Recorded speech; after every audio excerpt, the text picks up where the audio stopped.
I did a seminar in Boston, in downtown Boston, and I finished the thing about midnight, and I went for a walk just to kind of let go, and I was walking through Copley Square. How many have been there? Know what I'm talking about?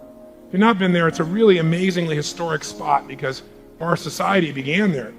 And you've got buildings that have been around since before the US was the United States, and you've got modern buildings right next to it. It's really an amazing place. So I'm walking through and kind of absorbing the history and feeling grateful to God for what I get to do for a living here at this young age, and just really, really happy and fulfilled.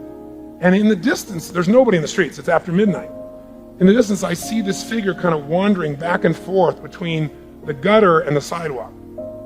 And the guy's kind of staggering. And so as I get closer, I can smell him. And he's all disheveled, and it's obvious he's not washed. And as he's closer, I'm thinking, he's drunk, and he's gonna beg me for some money.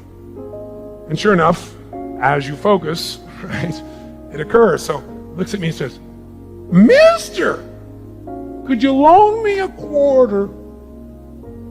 And I looked at him, and he was so beat up looking.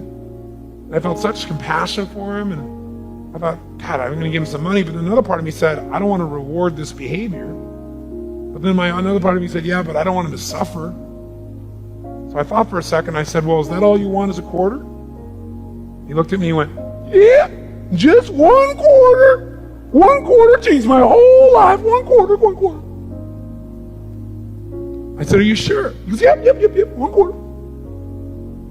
So I reached in my pocket and I pulled out my money clip, which in those days I had been poor before, so I always carried a big money clip, and I always had $100 bills on the outside, so I felt rich. Right?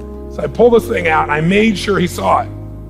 I was fuddling through it trying to find some change caught up between the bills, right? And he's looking at the bills. He looks at me, looking at the bills, and then finally I found a quarter, pulled it out, looked at the bills, he looked at them, put it in my pocket, took the quarter, and as I started to move towards him, I saw him look at my pocket, and I said to him as I handed him the quarter, life will pay any price you ask of it.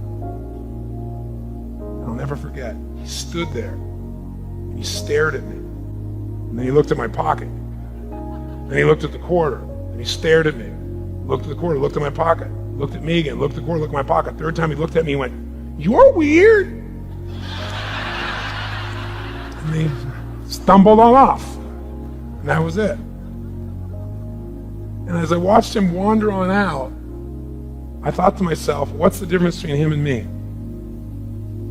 We live in the same country. You know, we both, I'm sure, experienced massive pain and disappointment and hurt and injustice. But he's 60 years old living in the street begging for quarters, and I get to live the way I get to live. And I thought, well, maybe it's because I'm blessed because I'm such a good person. That's a real elitist belief system. That's garbage. And I thought, you know what the difference is?